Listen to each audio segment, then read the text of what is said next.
Hey everyone, how's it going? I'm Nathan with the ebookreader.com. For this video, I'm going to give you guys a comparison review between the Kindle Paperwhite 3 here on the right and the new entry-level Kindle here on the left that Amazon just came out with in July 2016. So the new entry-level Kindle, it's basically a lot like the old entry-level Kindle. It has the same screen, it still has a lot of the same features. It just basically adds this new design, which has got like curved edges. It's not as blocky as the last one, and it's quite a bit smaller now. And it does have the added support for Bluetooth using the voice view features. So those are the main differences between the new Kindle and the old Kindle. I just uploaded a video review of that if you wanted to check that out. So when it comes to software on these two devices, they're virtually identical. So I'm not even going to talk about software for this review. You wanted to hear software, check out the individual reviews for each of these devices. So I'm just going to talk about the hardware differences between these devices for this review, because that's where all the differences come down to with these two e-readers, because they have the same processor, they have the same amount of RAM.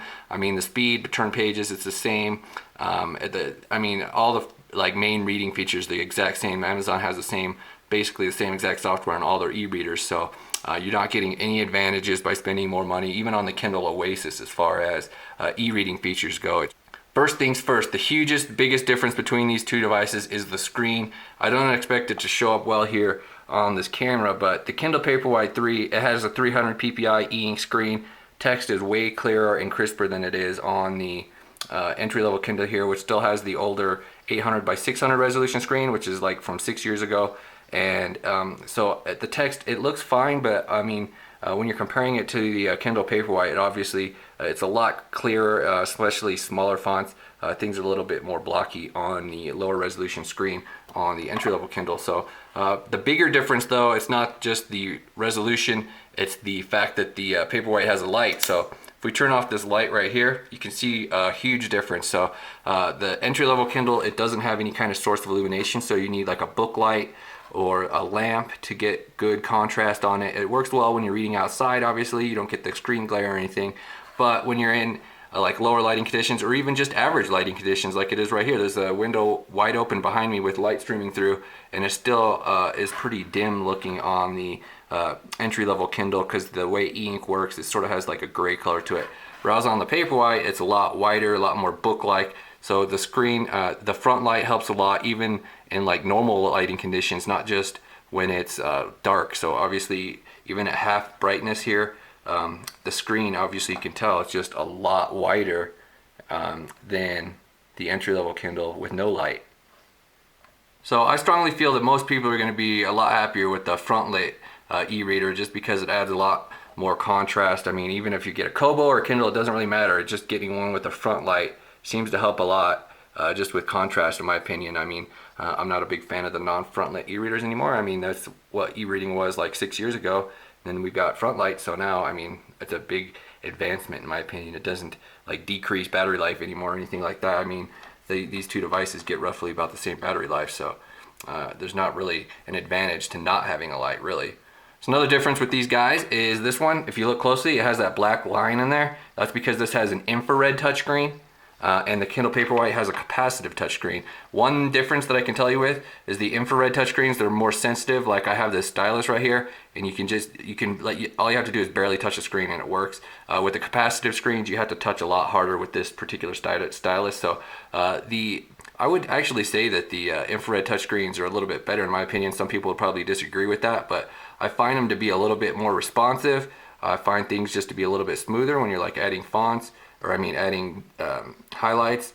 Where on the Paperwhite, I have to push really hard. It doesn't work well on the stand because I have to push so hard. So yeah, that's one of the differences as far as the touchscreen is concerned. But all the other Kindles have the capacitive screen. Just the entry-level one has the infrared touchscreen. So both touchscreens, they support multi-touch, so that you can increase the font and decrease the font just by pinching. So the Kindle Paperwhite has a bit more of a premium design to it. It's got a little bit nicer finish.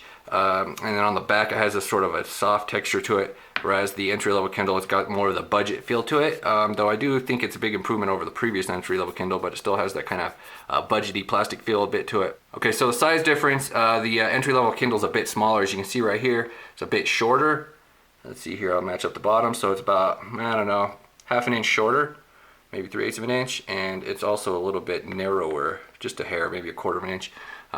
So yeah, it's also a little bit lighter than the Paperwhite. So it does have the advantage with being a little bit smaller as far as that goes. So another difference between these guys is the entry-level Kindle here. It has Bluetooth support for using the text-to-speech voice view feature, whereas the Paperwhite, you have to plug in this adapter and able to use the voice view text-to-speech features, which is kind of a more of a pain because you have to like plug the adapter in and then it sits here and then it's in the way, and then you have to plug in the your headphones or speakers to that, whereas the entry-level Kindle, you can just use the Bluetooth to connect your speakers or headphones wirelessly, so that works a bit better. Although I don't feel that this feature works very well, so you might want to check out my dedicated review to that.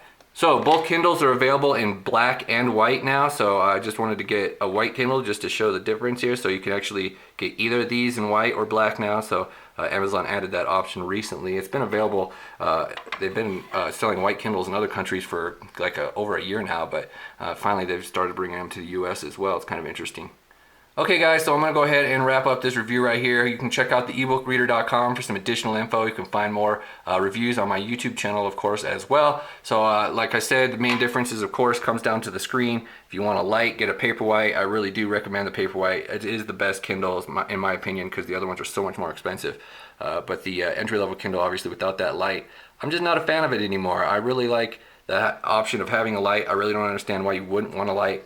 It just makes the contrast, the screen look grayer and dingier not having it. So yeah, that's just sort of my 2 cents on the subject, but obviously the entry-level Kindle, it's about $40 cheaper than the Paperwhite, so that's a huge difference as well. So thank you guys for watching. Check out the ebookreader.com for some additional info, and you guys have a good day.